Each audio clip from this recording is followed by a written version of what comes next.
Hi everyone, this is Rohit Srivastava here, sounding off with my market analysis for the day, Indiacharts.com. This is the 20th of August 2019. If you're new and not been to the website, then I think that's one of the things that you should do. You'll be amazed at the kind of content that we really put out every day. That said, let me get on with what's been going on. Another very narrow day, I would say 36 points off on the Nifty is not really much to go by, and that's after a holiday shortened week. Last week also we had 3 narrow days, so we continue to be in this range which is beginning to look triangular. The real question is which side are you going to break out of this. Now the top end I think probably gets retested, which is closer to around 11,130 as I see on the chart, and whether we get past that or not I think will determine what happens forward. But any of you who saw my note in the morning or from the Economic Times, now this data comes out of what I publish in the long short report, and as and when it reaches an extreme, if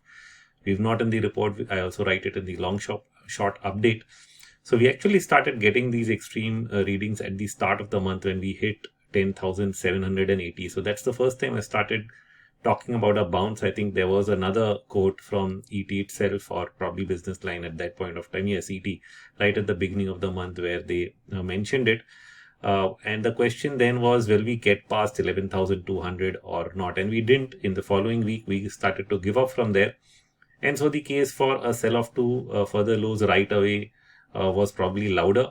However, that has not happened, and the data remains just where it is. So despite all the bouncing abouts, you really did not get a reduction in the short positions. In the meantime, if you read the article, I'm also talking about another data point, that's the volume put call ratio. I think most people are comfortable with open interest put call ratio.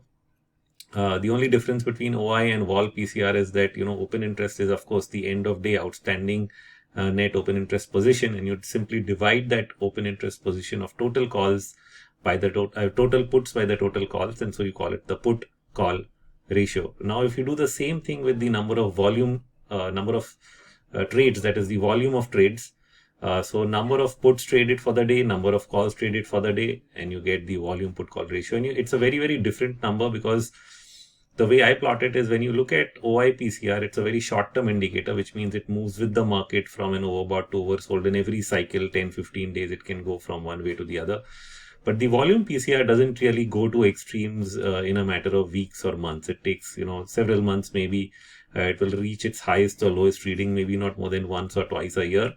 And so it's more of a medium-term indicator of where you are. And you ended up getting, and you're getting these high readings for quite some time. But what I do is, because it's a longer term indicator, I run a 31-day average of it, and no particular reason why I choose 31. People wonder why you choose a certain day. I do it simply by the look and feel.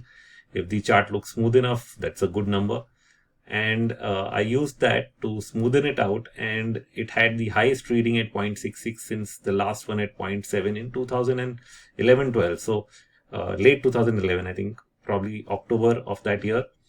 And that was a month or so before you got the low for the year, after which the market actually rallied. So you're getting that kind of reading, and it's surprising because, of course, on the one hand, you can say stocks have crashed, which is mid caps and so on, which is why you have this oversold reading. But on the other hand, the index itself has not seen a big sell-off, so it would have been nice to see one more round of selling on the Nifty. And I thought at the beginning of the month, when you didn't get past 11,200, that would happen, but it did not.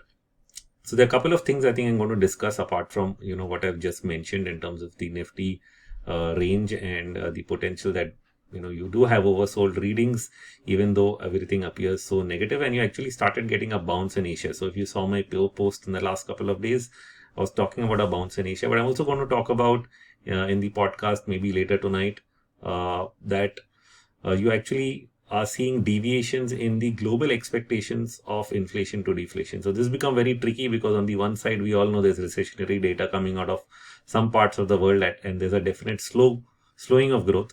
But at the same time, you have a rally in bonds and you have a rally in gold. So you have two different signals coming out of different parts of the market, one on inflation and deflation, which is completely confusing, which is not normally what you see. So I'll discuss that in more detail and what those signals are in the SoundCloud podcast. So if you're really not following that channel, then I think I would say you probably do that as well. So let me end this short recording for YouTube right here. Thank you.